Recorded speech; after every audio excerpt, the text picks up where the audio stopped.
To ET classes A2 temple classes में स्वागत है दोस्तों। तो आज हम देखेंगे बिहार का इतिहास। राइट, मुगल शासक बाबर ने किसे पराजित कर बिहार पर नियंत्रण प्राप्त कर लिया था? तो आंसर होगा महमूद लोदी। राइट, मुगल शासक बाबर ने किसे पराजित कर बिहार पर नियंत्रण प्राप्त कर लिया था? राइट, ये बात हो रही है बिहार पर नियंत्रण प्राप्त किया था, तो महमूद लोदी को हरा करके बिहार पे नियंत्रण प्राप्त किया था। राइट, अकबर ने 15 अगस्त 1574 में पटना बिहार में किसे पराजित किया था? तो आंसर होगा दाऊद खां को। राइट, अकबर ने पटना के युद्ध के बाद बिहार में किसे दाऊद खां से निपटने के लिए छोड़कर चला गया था? तो आंसर होगा आंसर जो होगा वो मुनीम खां। राइट, यानी दाऊद खां से निपटने के लिए अकबर ने किसको छोड़ा था? मुनीम जी को छोड़ दिया था, मुनीम खां को। 1580 में बिहार का सूबेदार किसे बनाया गया था? खाने आजम मिर्जा अजीज कोका को बनाया गया था बिहार का सूबेदार। किस मुगल शासक के समय बिहार पठानों एवं मुगलों के बीच लड़ाई का केंद्र बना रहा? किस मुगल शासक के समय बिहार पठानों एवं मुगलों के बीच लड़ाई का केंद्र बना रहा? तो आंसर होगा अकबर। अकबर के समय कहाँ उज्जैनी राजा दलपत शाही में विद्रोह किया था? तो आंसर होगा जगदीशपुर। और जगदीशपुर के विद्रोह का दमन करने के लिए शाहबाज खां को भेजा गया था। बिहार को सर्वप्रथम अपने साम्राज्य में मिलाने वाला मुगल शासक कौन था? तो अकबर था। बिहार को सर्वप्रथम अपने साम्राज्य में मिलाने वाला मुगल शासक कौन था? अकबर। बिहार को मुगल साम्राज्य का प्रांत का दर्जा दिया गया था कब? 1580 ईस्वी में बिहार को मुगल प्रांत का दर्जा दिया गया था। मुगल शासक ने मनेर की बड़ी दरगाह का भ्रमण किया था। किसने? किस मुगल शासक ने मनेर की बड़ी दरगाह का भ्रमण किया था? तो आंसर होगा बाबर। राइट, किस मुगल शासक ने मनेर में बंगाल के सुल्तान से भेंट की थी?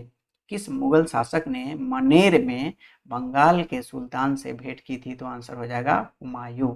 राइट, पटना की विजय में किस मुगल शासक ने भाग लिया था? तो आंसर होगा अकबर। पटना के विजय में किस मुगल शासक ने भाग लिया था? अकबर ने। किस मुगल राजकुमार ने अपने विद्रोह के क्रम में बिहार में शरण ली थी? तो आंसर होगा शाहजहां। राइट, शाहजहां। किस मुगल राजकुमार ने अपने विद्रोह के क्रम में बिहार में शरण लिया था? शाहजहां ने। मुगल कालीन बिहार में कितनी सरकारें थी, कितनी प्रमंडलें थी? तो आंसर होगा 7। अकबर कालीन बिहार के सूबेदारों में सबसे प्रसिद्ध कौन था? तो राजा मानसिंह। बिहार किस मुगल सूबेदार ने रोहतास को अपनी राजधानी बनाया था? तो राजा मानसिंह ने रोहतास को अपनी राजधानी बनाया था। किस मुगल शासक के समय में बिहार में सर्वाधिक विद्रोह हुए थे? सबसे ज्यादा विद्रोह अकबर के शासनकाल में हुआ था। बिहार में मुगल कालीन इमारतों की सबसे पुरानी जो है वो क्या है? हाजीपुर की जामा मस्जिद। बिहार की मुगल कालीन इमारतों में सबसे पुरानी है हाजीपुर की जामा मस्जिद। राजकुमार अजीम द्वारा अजीमाबाद को बसाने पर, राइट, राजकुमार अजीम द्वारा अजीमाबाद को बसाने पर कितना जो रुपए व्यय किया गया था? तो 1 करोड़ रुपए। बिहार के राजकुमार अजीम का कार्यकाल कब था? 1702 से 1712 ईस्वी तक। औरंगजेब के शासनकाल में बिहार में सरकारों की संख्या कितना हो चुका था? तो 8 हो गया था। पहले कितना था? 7। अब ये क्या हो गया? 8 हो चुका था। किस मुगल शासक के शासनकाल में खोखरा देश यानी छोटा नागपुर की विजय संपन्न हुई थी? तो आंसर होगा जहांगीर। राइट, खोखरा देश छोटा नागपुर की विजय संपन्न हुई थी जहांगीर। सिख गुरुओं में किनका बिहार से घनिष्ठ संबंध था? तो आंसर होगा गुरु नानक। राइट, बिहार से जिसका घनिष्ठ संबंध है तो गुरु नानक देव। राइट, गुरु तेग बहादुर और गुरु गोविंद सिंह। गुरु गोविंद सिंह, गुरु नानक और गुरु तेग बहादुर, इनका घनिष्ठ संबंध था। गुरु अर्जुन देव का नहीं था। राइट, किस मुगल सम्राट के शासनकाल में बिहार पर दिल्ली का नियंत्रण वस्तुतः समाप्त हो गया था? तो फर्रुखसियार। राइट, किस मुगल सम्राट के शासनकाल में बिहार पर दिल्ली का नियंत्रण पूर्णतः समाप्त हो गया था? फर्रुखसियार। ईरानी यात्री मोहम्मद सादिक किस मुगल शासक के समय में बिहार आया था? मोहम्मद सादिक जो है वो जहांगीर के शासनकाल में आया था। ईरानी यात्री अब्दुल लतीफ किस मुगल शासक के शासनकाल में बिहार आया था? तो अकबर के शासनकाल में अब्दुल लतीफ जो है अकबर के शासनकाल में बिहार आया था। राजा मान सिंह को बिहार प्रांत का प्रांतपति नियुक्त किसने किया था? तो अकबर ने किया था। राजा मान सिंह ने रोहतास को क्या बनाया था? अपनी राजधानी बनाया था। मुगल शासक जहांगीर ने 1621 में किसे बिहार का प्रांतपति नियुक्त किया था? तो आंसर होगा राजकुमार परवेज को। 1621 में जहांगीर ने बिहार का प्रांतपति किसको बनाया था? राजकुमार परवेज को। राजकुमार अजीम को किसने बिहार का सूबेदार बनाया था? तो आंसर हो जाएगा औरंगजेब ने। यानी राजकुमार अजीम को बिहार का सूबेदार किसने बनाया था? औरंगजेब ने। पटना को अजीमाबाद नाम दिया था राजकुमार अजीम ने। वह प्रथम मुगल सम्राट जिसका राज्याभिषेक बिहार में हुआ था। आंसर होगा फारूक सियार। फारूक सियार का राज्याभिषेक कहाँ पे हुआ था? तो बिहार में हुआ था। किस मुगल शासक का राज्याभिषेक पटना में हुआ था? तो यही है फारूक सियार, जिसका राज्याभिषेक पटना में हुआ था। किस मुगल शासक के काल में बिहार पर बंगालों के नवाबों का नियंत्रण स्थापित हुआ था? तो बहादुर शाह फर्स्ट।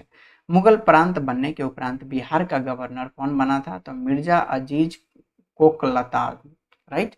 यानी मुगल प्रांत बनने के उपरांत बिहार का गवर्नर मिर्जा अजीज था। मुगल कालीन बिहार का गवर्नर कौन था? तो आंसर होगा सुजात खां, ओके, सईद खां और मुकर्रब खां। मुगल कालीन बिहार का गवर्नर सुजात खां, सईद खां और मुकर्रब खां था। बिहार में किस मुगल शासक का राज्याभिषेक अंग्रेजों के संरक्षण में हुआ था? तो शाह आलम द्वितीय। बिहार में किस मुगल शासक का राज्याभिषेक अंग्रेजों के संरक्षण में हुआ था? तो शाह आलम द्वितीय। मुगल काल में बिहार का व्यापार किस महाद्वीप से होता था? तो मुगल काल में व्यापार एशिया से होता था, अफ्रीका से होता था और यूरोप से भी। यानी एशिया, अफ्रीका और यूरोप, इन सभी से बिहार का व्यापार होता था मुगल काल के टाइम में। बिहार में मुगल स्थापत्य कला का सर्वश्रेष्ठ उदाहरण क्या है? तो मनेर स्थित शाह दौलत का मकबरा, राइट। यानी बिहार में मुगल स्थापत्य कला का सर्वश्रेष्ठ उदाहरण मनेर स्थित शाह दौलत का मकबरा है। बिहार के मनेर में स्थित शाह दौलत का मकबरा किसने बनवाया था? तो इब्राहिम खां काकर ने। इसे जहांगीर के शासनकाल में बिहार का प्रांतपति इब्राहिम खां काकर ने बनवाया था। बिहार के मनेर में स्थित शाह दौलत का मकबरा के संबंध में क्या सही है? इसका निर्माण लाल पत्थर से हुआ, यस। इस पर अकबर के अधीन विकसित संश्लेषित शैली का प्रभाव है, यस। तो answer option A and B दोनों। इसका निर्माण यानी बिहार में मनेर दौलत शाह के मकबरा का निर्माण 1617 में हुआ था। यह बिहार में मुगल शैली का सर्वश्रेष्ठ उदाहरण है। 1556-57 में मुगल शासक अकबर ने किसकी विद्वता के पुरस्कार में उसे मिथिला का राज दे दिया था? राइट, किसको मिथिला का राज दे दिया था? तो आंसर हो जाएगा महेश ठाकुर को। शाहजहां के काल में बिहार का सूबेदार कौन था? तो आंसर होगा शाइस्ता खान। शाहजहां के काल में बिहार का सूबेदार क्या था? सस्ता खान था, शाइस्ता खान था। अकबर ने बंगाल और बिहार को मुगल साम्राज्य में मिला लिया था 1576 ईस्वी में। अकबर ने बंगाल और बिहार को सन 1575-76 ईस्वी में अपने साम्राज्य में अधीन कर लिया था। मुगल काल में किस वर्ष बिहार को बंगाल सूबे का अंग मान लिया गया था? तो आंसर होगा 1733 में। बिहार को बंगाल सूबे का अंग माना गया था 1733 में। बिहार में शासन करने वाला प्रथम मुगल शहजादा कौन था? तो शहजादा परवेज। बिहार में शासन करने वाला प्रथम मुगल शहजादा कौन था? शहजादा परवेज। नवाब अलीवर्दी खां का बिहार में कार्यकाल था 1734 से 1740 ईस्वी। अलीवर्दी खां ने बंगाल की गद्दी पर अधिकार कब किया था? 1740 ईस्वी में। बंगाल के नवाबों में किसने राजधानी मुर्शिदाबाद से हटाकर मुंगेर स्थापित कर दिया था? तो आंसर होगा मीर कासिम, राइट। यानी मुर्शिदाबाद से मुंगेर स्थापित किया था राजधानी को किसने? मीर कासिम ने। 1748 में बिहार के किस उप नवाब की हत्या हुई थी? तो हैबत जंग की, राइट। 1748 में बिहार के किस उप नवाब की हत्या हुई थी? हैबत जंग की। 1748 में अलवर्दी खान ने रानी सराय के युद्ध में किसे पराजित किया था? तो आंसर होगा अफगानों को, राइट। निम्नांकित में से कौन बिहार का प्रथम नायब नाजिम था? राइट, तो नायब नाजिम जो था वो राजा राम नारायण था, राजा राम नारायण थे। 1733 में मुगल सम्राट मोहम्मद शाह ने किसे बिहार की सूबेदारी प्रदान की थी? तो आंसर हो जाएगा शुजा-उद-दीन, राइट। अलीवर्दी खान ने बिहार में अफगानों को किस युद्ध में पराजित किया था? तो पटना के युद्ध में। अलीवर्दी खान ने बिहार में अफगानों को किस युद्ध में पराजित किया था? पटना के युद्ध में। बिहार में कहाँ अलवर्दी खान ने मराठों को पराजित किया था? तो आंसर फतुआ के समीप। बिहार में कहाँ अलवर्दी खान ने मराठों को पराजित किया था? तो फतुआ के समीप। बिहार के किस उप नवाब को अफगानों ने हत्या कर दी थी? राइट। बिहार के किस उप नवाब को अफगानों ने हत्या कर दी थी? तो आंसर जैनुद्दीन हैबत जंग, राइट। 1748 में हैबत जंग का वध कर दिया गया था।